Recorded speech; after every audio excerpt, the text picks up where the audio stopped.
امام شافعی رحمۃ اللہ علیہ۔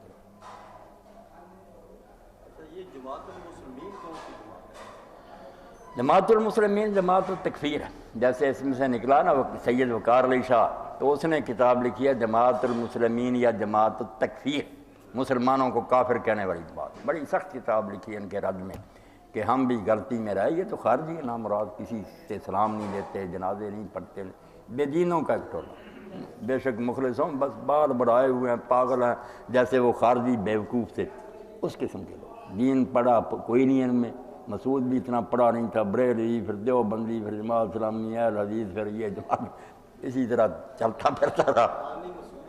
ہاں، مسعود احمد بی ایس سی فوج میں سے آیا تھا نا، فوج سے ریٹائر ہوا تھا، پھر وہی نشہ کہ وہاں کمانڈ کرتے تھے، ادھر بھی کچھ مرید چاہیے جن کو میں حکم دوں، وہ جاتی نہیں نا بیماری،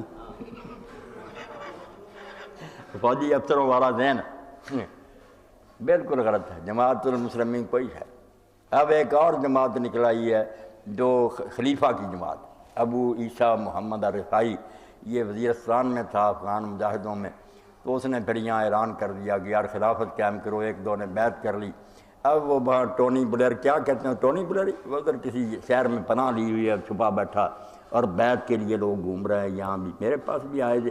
تو یہ وقار علی شاہ ادھر سے نکل کر اب اس کا امیر بن گیا پاکستان کا، اس خلیفے کا، جس کے پاس کوئی علاقہ نہیں، انگریز کی پناہ میں چھپا بیٹھا ہے۔ مصیبت تو یہ کہ مہدی اور خلیفہ ڈاکٹر صاحب وہ بنتے ہیں جن کے پاس ایک چپا زمین نہیں۔ مودودی رحمۃ اللہ علیہ نے جو لکھا تھا لوگوں کی کھوپڑی میں ہو تو کیوں روز مہدی بنے، انہوں نے کہا مہدویت دعویٰ کرنے کی چیز نہیں، کر کے دکھا دینے کی، جو وہ کر دے گا کہ زمین ظلم سے بڑی ہوئی ہوگی، مشرق مغرب تک ورلڈ اسٹیٹ مسلمانوں کی ہوگی، عدل ہوگا، انصاف ہوگا، خود ہی پتہ چل جائے گا کہ وہ لیڈر مل گیا۔ کرتے کراتے کچھ نہیں، جیلوں میں ہوتے ہیں، انگریزوں کے غلام ہوتے ہیں، مہدی بن جائے، اب ماننے والے بیوقوف نکلاتے ہیں۔